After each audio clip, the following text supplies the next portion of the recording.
ബലാത്സംഗ കേസിൽ രാഹുൽ മാങ്കൂട്ടത്തിന്റെ മുൻകൂർ ജാമ്യാപേക്ഷയിൽ തിരുവനന്തപുരം ജില്ലാ കോടതിയുടെ വിധി ഇന്നുണ്ടായേക്കും. ജാമ്യാപേക്ഷയിൽ തുടർവാദം ഇന്ന് നടക്കും. രാഹുലിനെതിരെ കൂടുതൽ തെളിവുകൾ പ്രോസിക്യൂഷൻ കോടതിയിൽ സമർപ്പിക്കും. യുവതിയുടെ മൊഴിയെ സാധൂകരിക്കുന്ന തെളിവുകളാകും കോടതിയിൽ സമർപ്പിക്കുക. വാർത്തകൾക്കായി പോകാം. വിജിൻ വായാന്തോട തിരുവനന്തപുരത്ത് നിന്ന് വിവരങ്ങൾ നൽകും. Vijin, good morning. ഇന്നിപ്പോൾ രാഹുൽ മാങ്കൂട്ടത്തിനെ സംബന്ധിച്ചിടത്തോളം വളരെ നിർണായകമായ ദിനമാണ്. കൂടുതൽ തെളിവുകൾ ഇന്നിപ്പോൾ പ്രോസിക്യൂഷൻ കോടതിയിൽ സമർപ്പിക്കും. അത് സ്വാഭാവികമായിട്ടും രാഹുലിന്റെ വാദങ്ങളെ ഗണ്ഡിക്കുന്ന തെളിവുകൾ തന്നെയായിരിക്കും. അപ്പോൾ വിശദമായ വാദം ഇന്നലെയും ഉണ്ടായിരുന്നു. ഇന്നും ആ വാദം തുടരും. അപ്പോൾ ഒരു അന്തിമ തീരുമാനത്തിനായാണ് നമ്മൾ കാത്തിരിക്കുന്നത്. ജിൽസി, തീർച്ചയായും എന്തായാലും ഇന്ന് രാഹുൽ മാങ്കൂട്ടത്തിനെ സംബന്ധിച്ചിടത്തോളം അതിനിർണായകമായ ദിവസം തന്നെയാണ്. ഇന്നലെ വാദം ഇരുഭാഗത്തിൻ്റെയും കോടതി കേട്ടിരുന്നു. അതിനുശേഷം കൂടുതൽ രേഖകൾ ഹാജരാക്കാനുണ്ട് എന്ന് പ്രോസിക്യൂഷൻ അറിയിക്കുകയായിരുന്നു. ഒപ്പം തന്നെ ഇന്നലെ കോടതി അറസ്റ്റ് തടഞ്ഞില്ല എന്നുള്ളതും എടുത്തു കാണേണ്ടതാണ്. പ്രതിഭാഗം പ്രധാനമായും ഉന്നയിച്ചത് ഇക്കാര്യത്തിൽ രാഷ്ട്രീയ പ്രേരിതമായിട്ടാണ് ഇങ്ങനെയൊരു ആരോപണം വന്നത്. പോലീസുമായും ഒപ്പം തന്നെ വനിതാ സെല്ലുമായും ഒക്കെ യുവതിക്ക് അടുത്ത ബന്ധമുണ്ടായിരുന്നു. അവർ നേരത്തെയും ഈ വനിതാ സെല്ലുമൊക്കെയായി ബന്ധപ്പെട്ടിരുന്നു. അതുകൊണ്ട് തന്നെ അങ്ങനെ ഒരു ഗൂഢാലോചനയുടെ ഒക്കെ ഭാഗമായിട്ടാണ് ഇങ്ങനെയൊരു കേസ് ഉണ്ടായത് എന്നുള്ളതാണ് പ്രതിഭാഗം ആരോപിക്കുന്നത്. പക്ഷേ അതിനെ ഗണ്ണിക്കുന്നത് ഗർഭചിത്രം നടന്നിട്ടുണ്ട്, അതിനുള്ള തെളിവുകളുണ്ട്. ഒപ്പം തന്നെ അതിനുശേഷം പെൺകുട്ടി ആശുപത്രിയിൽ ചികിത്സ തേടിയതിൻ്റെ രേഖകളുണ്ട്. ആത്മഹത്യാ ശ്രമം നടത്തി തുടർന്ന് ആശുപത്രിയിലായതിൻ്റെ രേഖകൾ, ഡോക്ടർമാരുടെ മൊഴികൾ ഉൾപ്പെടെ എല്ലാം രേഖകളും ഉണ്ട്, തെളിവുകളും ഉണ്ട് എന്നുള്ളതാണ് കോടതിയിൽ പ്രോസിക്യൂഷൻ പ്രധാനമായും വാദിച്ചത്. എന്തായാലും നിലവിൽ കൂടുതൽ രേഖകൾ ഹാജരാക്കാൻ ഉണ്ട് എന്ന് പ്രോസിക്യൂഷൻ പറയുമ്പോൾ ഇന്ന് കൂടുതൽ ഡിജിറ്റൽ തെളിവുകൾ, ഒപ്പം തന്നെ ചില രേഖകൾ പരിശോധിച്ചതിന്റെ റിപ്പോർട്ടുകൾ ഉൾപ്പെടെയുള്ളവയാകും ഇന്ന് പ്രോസിക്യൂഷൻ കോടതിയിൽ സമർപ്പിക്കുക. ഒപ്പം തന്നെ പുതുതായി ഇപ്പോൾ മറ്റൊരു പരാതിയിൽ KPCCക്ക് ലഭിച്ച പരാതിയിൽ FIR രജിസ്റ്റർ ചെയ്തിട്ടുണ്ട് പ്രത്യേക അന്വേഷണ സംഘം. രണ്ടാമത്തെ കേസായിട്ടാണ് ആ കേസ് രജിസ്റ്റർ ചെയ്തിരിക്കുന്നത്.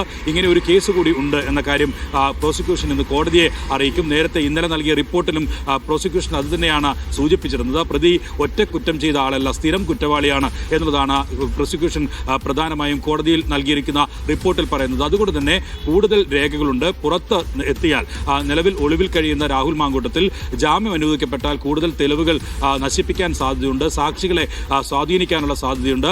ഇപ്പോഴും ജനപ്രതിനിധി എന്ന നിലയിലുള്ള ഒരു പ്രിവിലേജൊക്കെ ഉപയോഗപ്പെടുത്തി രാഹുൽ മാങ്കൂട്ടത്തിൽ ഇപ്പോഴും ഒളിവിൽ കഴിയുകയാണ് എന്നുള്ള കാര്യം വീണ്ടും കോടതിയെ ബോധിപ്പിക്കും. അതുകൊണ്ട് തന്നെയാണ് അറസ്റ്റ് വൈകുന്നത് എന്നുള്ളതാണ് നിലവിൽ ഇപ്പോൾ മനസ്സിലാക്കാൻ കഴിയുന്നത്. കാരണം ഈ കേസ് രജിസ്റ്റർ ചെയ്തതിനു ശേഷം ഒരു തവണ പോലും രാഹുൽ മാങ്കൂട്ടത്തിൽ ഈ പ്രത്യേക അന്വേഷണ സംഘവുമായി സഹകരിക്കാൻ തയ്യാറായിട്ടില്ല എന്നുള്ള കാര്യം ആവർത്തിച്ച് കോടതിയിൽ ചൂണ്ടിക്കാട്ടും. അങ്ങനെ ഉള്ള സാഹചര്യത്തിൽ പ്രതിക്ക് ഇക്കാര്യത്തിൽ ജാമ്യം നൽകരുത്, മുൻകൂർ ജാമ്യം നൽകരുത് എന്നുള്ളതായിരിക്കും ഇന്നും പ്രോസിക്യൂഷൻ കോടതിയിൽ ആവശ്യപ്പെടുക. എന്തായാലും ഇന്ന് തുടർവാദം കേൾക്കുമ്പോൾ തന്നെ അതൊരു അന്തിമവാദമായി മാറും എന്ന കാര്യത്തിൽ സംശയമില്ല. ഇന്ന് വൈകിട്ടോടുകൂടി ഒരുപക്ഷെ വിധി പറയാനുള്ള സാധ്യതയുമാണ് കാണുന്നത്.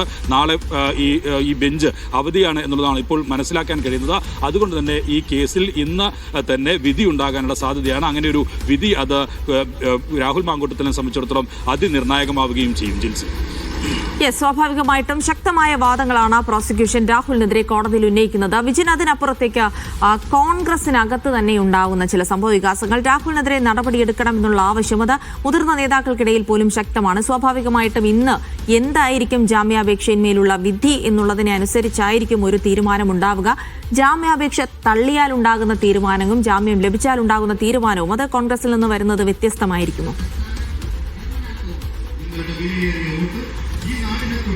ജിൽസി, ഇക്കാര്യത്തിൽ ഇന്നലെ തന്നെ കോൺഗ്രസ് ഒരു തീരുമാനത്തിൽ എത്തിയിരുന്നു. രാഹുൽ മാങ്കൂട്ടത്തിനെതിരെ പ്രാഥമിക അംഗത്വത്തിൽ നിന്ന് തന്നെ പുറത്താക്കുന്ന നടപടിയിലേക്ക് പോകാം എന്നുള്ളതാണ് നിലവിൽ മുതിർന്ന നേതാക്കളൊക്കെ നടത്തിയ ആശയവിനിമയത്തിൽ നിന്ന് ഉരുത്തിരിഞ്ഞ കാര്യമെന്ന് പറയുന്നത്. അതുകൊണ്ട് തന്നെ രാഹുലിനെതിരെ നടപടി എന്തായാലും ഉറപ്പാണ്. അത് ഇന്നലെ ഉണ്ടാകും എന്നാണ് പ്രതീക്ഷിച്ചെങ്കിൽ പക്ഷേ മുൻകൂർ ജാമ്യാപേക്ഷ പരിഗണിക്കുന്ന ഘട്ടത്തിൽ അങ്ങനെ ഒരു നടപടി വേണ്ട. ആ ജാമ്യാപേക്ഷയിൽ ഒരു തീരുമാനം കോടതി പറയട്ടെ. മുൻകൂർ ജാമ്യാപേക്ഷ തള്ളുകയാണെങ്കിൽ മറ്റൊരു ന്യായീകരണത്തിലേക്കും പോകാതെ തന്നെ രാഹുലിനെതിരെ നടപടി സ്വീകരിക്കാം എന്നുള്ളതാണ് നിലവിൽ കോൺഗ്രസിലെ മുതിർന്ന നേതാക്കൾ തന്നെ നിലവിൽ തീരുമാനമെടുത്തിട്ടുള്ളത്. ഇന്നലെ KC വേണുഗോപാൽ വ്യക്തമാക്കിയത് കേരളത്തിലെ പാർട്ടി തീരുമാനിക്കട്ടെ എന്ത് നടപടി സ്വീകരിക്കണം എന്നുള്ളതാണ്. അതുകൊണ്ട് തന്നെ AICCയും ഇക്കാര്യത്തിൽ സംസ്ഥാന നേതൃത്വത്തിന് എന്ത് നടപടിയും സ്വീകരിക്കാനുള്ള അനുവാദം നൽകിയിരിക്കുന്നു എന്നുള്ളതാണ്. അല്പസമയം മുമ്പ് നമ്മളോട് സംസാരിച്ച PC വിഷ്ണുനാഥും വ്യക്തമാക്കിയത് അത് തന്നെയാണ്.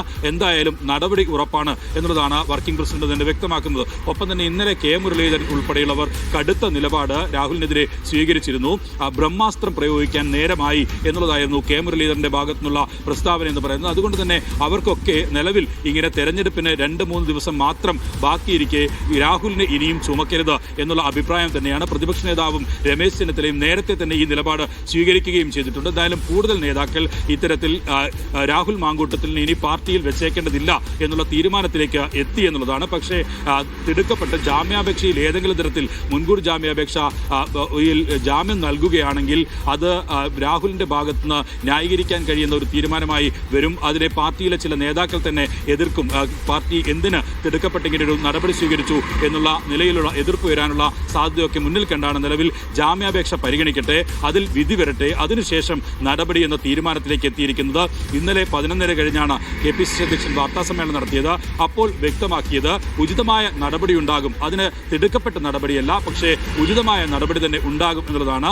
അതിനർത്ഥം പാർട്ടി സംസ്ഥാന നേതൃത്വത്തിലെ മുതിർന്ന നേതാക്കൾ തന്നെ ഇക്കാര്യത്തിൽ ഒരു തീരുമാനത്തിലേക്ക് എന്തായാലും എത്തിയിട്ടുണ്ട്. പക്ഷേ ജാമ്യാപേക്ഷ